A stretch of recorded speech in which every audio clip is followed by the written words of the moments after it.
L'engagement, c'est quelque part le premier des moteurs du chef d'entreprise.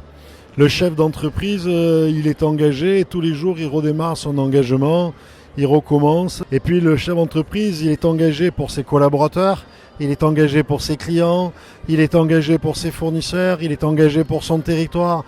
Le chef d'entreprise est un engagé permanent. Il ose en permanence, il a de l'audace et il est engagé. Et donc le thème de l'engagement cette année tombe aussi dans une année un peu spécifique où on voit bien qu'on a besoin de s'engager avec les échéances à venir pour les municipales et pour la métropole sur le territoire, mais aussi de s'engager pour donner une idée de la France qu'on veut, de l'entreprise qu'on veut, celle qui crée de la richesse, celle qui défend notre modèle économique et social dans le monde. L'engagement pour moi qui suis arrivée à Marseille depuis 8 ans et qui est un peu de médiatisation, c'est de parler en bien de Marseille, de faire rayonner la ville au-delà de ses frontières physiques et dans toute la France, de dire que Marseille est une belle ville, une terre d'accueil, une terre pleine d'énergie, une terre de tous les possibles. Le commerce est très difficile parce que les cartes sont rabattues depuis un moment, les gens consomment énormément sur Internet, mais c'est vrai qu'on a eu une période très agréable après le Covid où les gens sont revenus, ont voulu un commerce de proximité, ont voulu voir, toucher, sentir, parler, communiquer et échanger. Et puis petit à petit, on est reparti dans nos retranchements, on est re-rentré dans nos maisons et le commerce est devenu en ligne.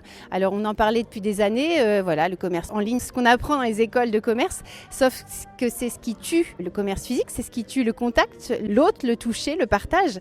Et donc c'est très difficile, mais ça fait des années que c'est comme ça.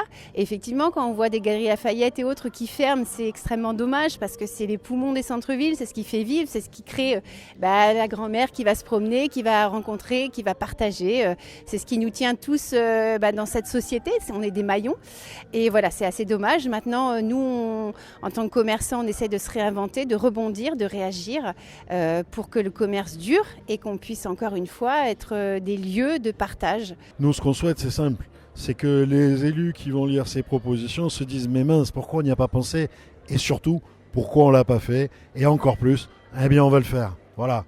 Donc c'est la mise en œuvre d'actions du quotidien dont ont besoin nos entreprises, nos collaborateurs, nous chefs d'entreprise, notre territoire pour continuer à se développer et aller encore mieux. Toute l'économie marche sur la confiance.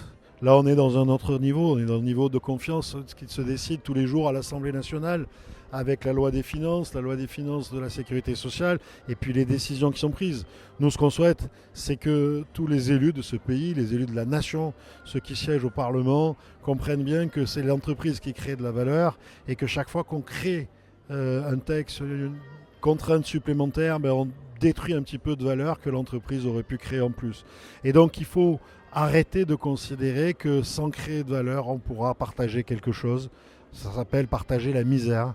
Nous, ce qu'on souhaite, c'est que tout le monde comprenne au contraire qu'en nous laissant créer de la valeur, il pourra y avoir une perception de cette valeur qui s'appelle l'impôt, la TVA, la taxe, et qu'elle pourra être mieux redistribuée, et qu'en tout cas, on pourra accompagner nos collaborateurs, nos jeunes talents dans les quartiers, à pouvoir rejoindre dans les entreprises, à pouvoir rejoindre leur mission, à trouver une place dans la société autrement que ce qu'on leur propose aujourd'hui.